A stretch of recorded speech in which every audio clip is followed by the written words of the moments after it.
Con la venia, señor presidente, ilustrísimos señores académicos, es para mí un verdadero honor estar con vosotros compartiendo este foro de traumatología y especialmente quiero dar las gracias al profesor Fernando Sáenz, que me ha invitado gentilmente a participar.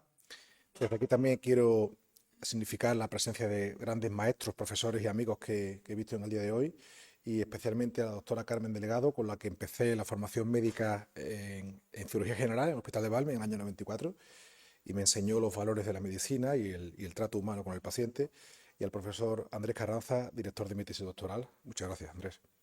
Bueno, Fernando Sáenz me propuso si podíamos aportar algo a un grave problema de la traumatología, como es la pseudoartrosis de los huesos. La pseudoartrosis es la no unión de los huesos.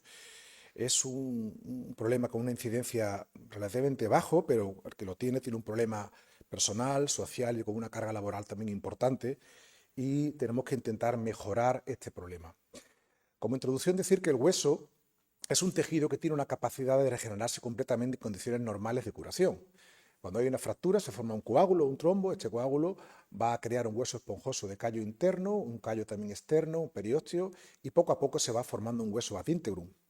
Y aunque las fracturas generalmente van a sanar sin problema, es verdad que el retraso de consolidación o falta de la misma pueden ocurrir en un 10% de los pacientes. Por tanto, el potencial óptimo de curación implica una interacción de factores biomecánicos, como ya hemos visto, pero también biológicos. Los implantes en traumatología, como ha dicho el doctor Joan, se utilizan para promocionar este soporte biomecánico necesario. He visto el gran despliegue de medios y la ingeniería que se está desarrollando con nuevos implantes que están sorprendiendo a traumatólogos más clásicos. Y como dos conceptos en el día de hoy, explicar que el retardo de consolidación, el concepto médico es una fractura que no pega después de 3 meses que ha ocurrido. Eso se llama retardo de consolidación. Ya nos aventura que algo no está yendo bien.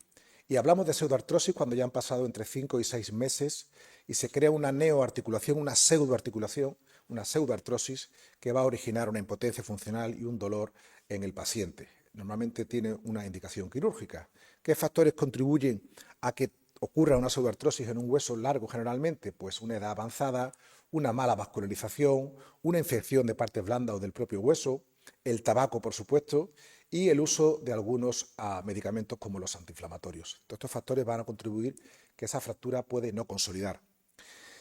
Se pueden clasificar fundamentalmente en dos tipos de pseudoartrosis: la atrófica, que es la falta de viabilidad biológica en los extremos óseos, estáis viendo una pseudoartrosis atrófica de clavícula, no hay ningún callo óseo, y la hipertrófica, donde la fractura sí quiere pegar, hay una buena vascularización y formación de callo exuberante, pero al no ver estabilidad en el foco, hace que no consolide. Y por último, también tenemos el concepto de pseudoartrosis séptica, que son terribles, y las asépticas, que son sin infección. Bueno, ¿cuáles son los principios básicos del tratamiento quirúrgico de una pseudoartrosis? Bueno, pues fundamentalmente lo primero es hacer un buen debridamiento, limpiar toda la fibrosis que suele alrededor de ese foco, exponer bien los fragmentos óseos, la antibioterapia, podemos o no usar isquemia. A continuación, a hacer una buena estabilidad mecánica, una osteosíntesis rígida para promover esa osteogénesis que estamos hablando en el día de hoy.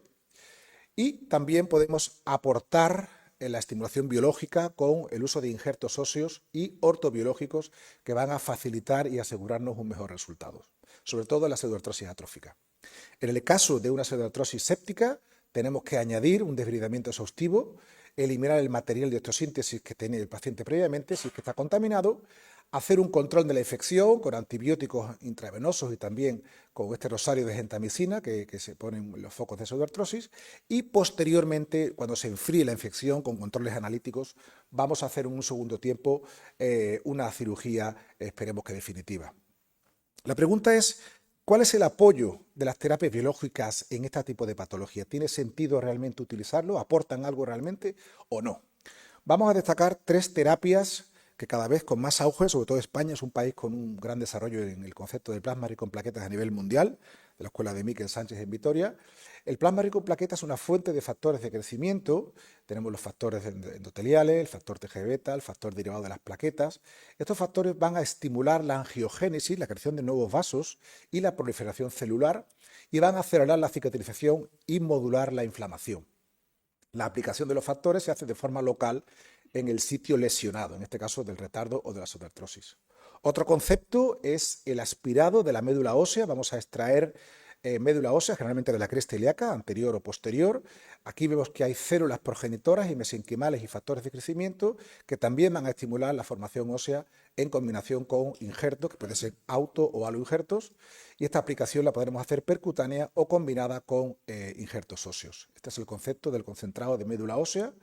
Y por último, también las células mesenquimales derivadas pero del tejido adiposo. En el tejido adiposo no solo vamos a tener adipocitos y preadipocitos, sino que vamos a tener también células a la facción vascular estromal, pericitos y células hematopoyéticas. Estas células van a tener un factor estimulante en la proliferación celular.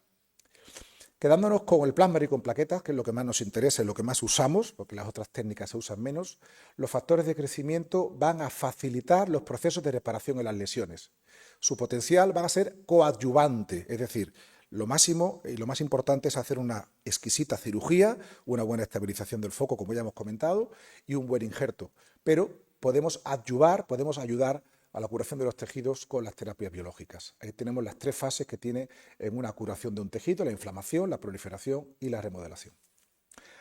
Como hemos dicho, ante cualquier fractura se va a crear un trombo, va a haber una agregación plaquetaria de leucocitos que se van a activar y estos van a liberar citoquinas y factores de crecimiento que van a desencadenar la cascada fisiológica de la curación, en este caso de la consolidación del hueso.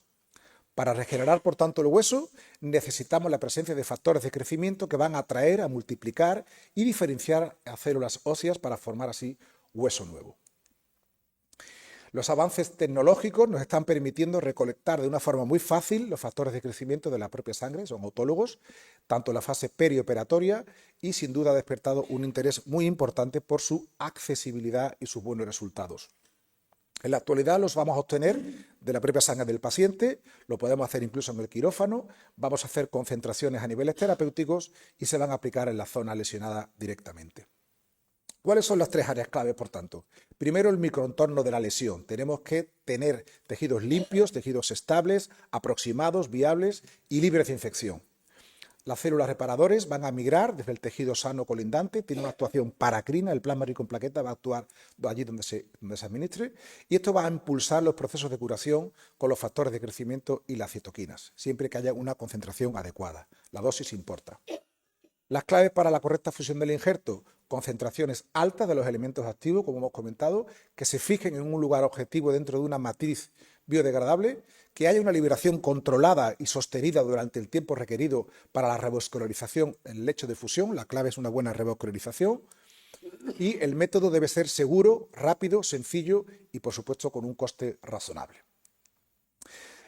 Nosotros empezamos en el Hospital de Río Tinto en el año 2002 a hacer este procesamiento con un sistema Access de una casa comercial, donde a pie de quirófano, el paciente con pseudoartrosis, extraíamos sangre, 450 mililitros de sangre, y esta sangre se procesaba por una máquina, como estáis viendo, un sistema Access, que tenía unos filtros y unos departamentos, de tal forma que una parte de la sangre iba al plasma pobre en plaquetas y los hematíes se iban a volver a reinfusar sobre el paciente, a refundir, y el plasma rico en plaquetas y la capa leucocitaria iba a otro departamento, se iba a volver a concentrar de nuevo.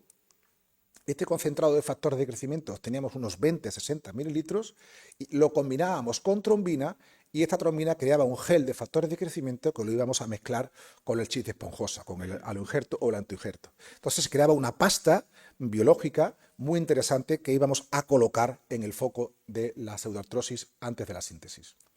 Actualmente es mucho más fácil este procedimiento. Vamos a extraer sangre del paciente, lo vamos a centrifugar en unidades o en laboratorios cercanos al quirófano y vamos a obtener el plasma rico en plaqueta, lo vamos a activar con cloruro cálcico, se activa, y lo vamos a recombinar con los chis de esponjosas. Voy a presentaros tres casos clínicos: una mujer de 42 años con una pseudoartrosis distal de fémur. Veis la fatiga del material incluso y la pseudoartrosis. Usamos aloinjerto, en este caso liofilizado, vamos a usar los factores de crecimiento, se va a recombinar ese gel, esa pasta, vamos a colocarlo ya todo en el foco. Una vez que lo hemos limpiado, como estáis viendo, se añade ahí, y a continuación ponemos un material nuevo de osteosíntesis, en este caso un tornillo placa. Estáis viendo el control postoperatorio inmediato. Y a los 4 meses, el buen aspecto que tiene ese foco de pseudoartrosis ya ha sanado y ha consolidado a los 6 meses. Otro caso es un varón de 38 años, una fractura desplazada en clavícula izquierda, entra de guardia, el traumatólogo pues de urgencia quiere solucionar el problema, a veces es un error porque o no está preparado o no tenemos un material adecuado o la síntesis no queda estable. El caso es que hay un fracaso en la síntesis, veamos como no solo no ha pegado, sino que incluso ha migrado el tornillo, uno de los fragmentos distal, que le obliga a retirarlo inicialmente porque tiene dolor el paciente. Finalmente queda así una pseudoartrosis atrófica tercio medio de clavícula. Decidimos aplicar los conocimientos que ya hemos comentado, los chips de esponjosas, la trombina, hacemos esa pasta, ese gel con los ortobiológicos y los chips. Vamos a hacer un abordaje directo, cruentamos, petalizamos, desbridamos, limpiamos el foco, unificamos los dos fragmentos y a partir de ahí veis todo el instrumental que tenemos a disposición hoy día, cómo ha cambiado y cómo ha mejorado los sistemas que nos facilitan al cirujano hacer una buena técnica quirúrgica. Y vamos a tener fresitas, sierras, por supuesto gubias, escoplos, lo clásico también de siempre. Hacemos una síntesis, colocamos el injerto, vamos a colocar un drenaje también para evitar el hematoma. Y finalmente el paciente a los 4 meses volvió a su deporte, consolidó la fractura y tiene una buena calidad de vida. Y por último, en una zona desgraciada, la tibia distal, ahí hay poca vascularización y es frecuente la pseudoartrosis de tibia. Este es un paciente que tuvo un accidente de tráfico, no consolidó la fractura de tibia distal, hacemos un abordaje anterior, petalizamos, cruentamos el foco, lo dejamos muy limpito y a partir de ahí introducimos un clavo intramedular desde la rodilla, por supuesto el sistema que hemos comentado anteriormente, separamos la sangre, los factores de crecimiento, el plasma rico en plaquetas, cogemos 2 cabezas femorales, las trituramos, introducimos los factores de crecimiento y ahí, como he dicho antes, metemos un clavo intramedular desde la tibia proximal, lo encerrojamos en distal, echamos los chips y ahí ves el control postoperatorio inmediato y el control a los 5 meses. El paciente ha consolidado y está caminando más o menos bien. Hemos hecho una pequeña revisión bibliográfica, cito 3 autores nada más: el efecto del plasma rico en plaquetas en la curación de las fracturas, del Injury del 21, que habla que el PRP ha demostrado que puede ser eficaz en algunos estudios, pero que hay otros estudios que mostraron resultados controvertidos. ¿Y por qué? Pues se puede explicar porque hay ausencia de consenso sobre cómo se prepara el PRP, las diferencias en los recuentos de las plaquetas, el bajo número de pacientes y la ausencia de una técnica de aplicación estándar. Por tanto, las series tienen que ser homogéneas para poder sacar conclusiones y muchas veces en la literatura pues no lo estamos obteniendo. Se necesitan, por tanto, más estudios que aborden estas cuestiones para determinar el verdadero efecto del PRP en la curación de las fracturas. Este otro artículo de Malhotra, el rol del plasma rico en plaquetas en el tratamiento de pseudoartrosis de huesos largos. 94 pacientes con pseudoartrosis de huesos largos inyectan el PRP, 15-20 mililitros, con intensificador de imagen en cada sitio de la pseudoartrosis y analizan el estudio clínico y un TAC a los 4 meses y finalmente de los 94, 82 según ellos logran consolidar su fractura, la pseudo, al cabo de 4 meses y 12 de ellos no mostraron ningún tipo de intento, con lo cual ellos preconizan que puede ser interesante plantearse este uso. No hubo complicaciones. Y por último, como conclusión es deciros que la clave del éxito del tratamiento para tratar una pseudoartrosis es una adecuada técnica quirúrgica, eso es indiscutible, con una correcta estabilidad del foco más un aporte de injerto óseo.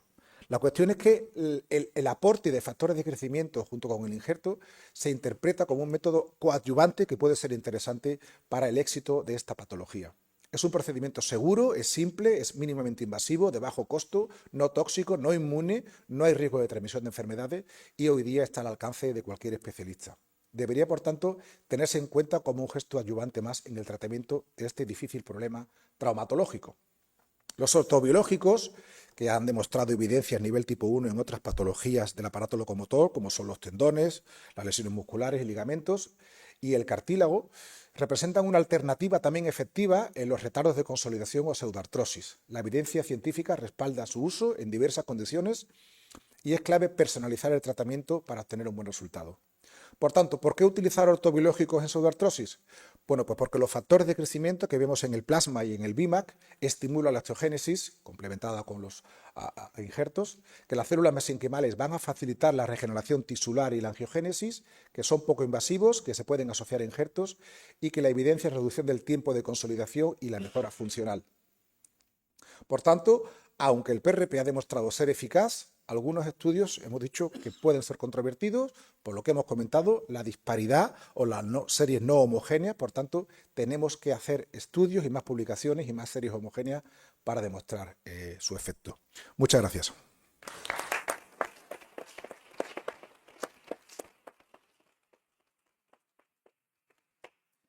Felicitar al doctor Bernaldez por esta nueva frontera que se nos abre en esta cirugía regenerativa, en la que ahora anda empeñado nuestra especialidad, la cirugía ortopédica y traumatología. Se nota su papel como coordinador del Grupo Español de Terapias Biológicas.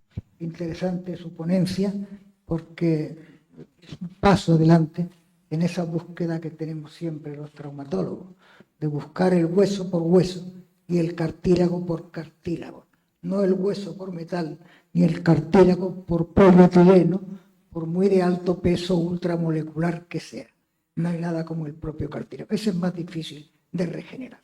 Pero el hueso sí, afortunadamente, tenemos esa capacidad osteoblástica que ha ayudado por esos factores de crecimiento, sea la proteína morfogenética o sean las células plaquetarias que acaba de explicarnos cómo se obtienen y cómo actúan, pues es un campo para esa pseudoartrosis en las cuales no teníamos mucho que hacer hasta hace poco tiempo, nada más que confiarnos en la buena voluntad del osteoblasto de cada persona, ¿verdad?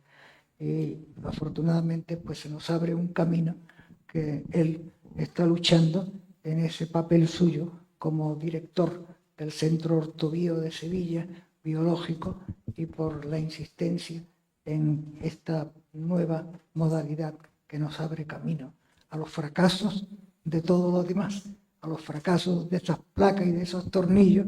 Pues para eso está la propuesta del doctor Bernaldez de la ingeniería tisular, que es como la llamamos. Y así damos por terminada la preparación de la mesa, los ponentes y demás.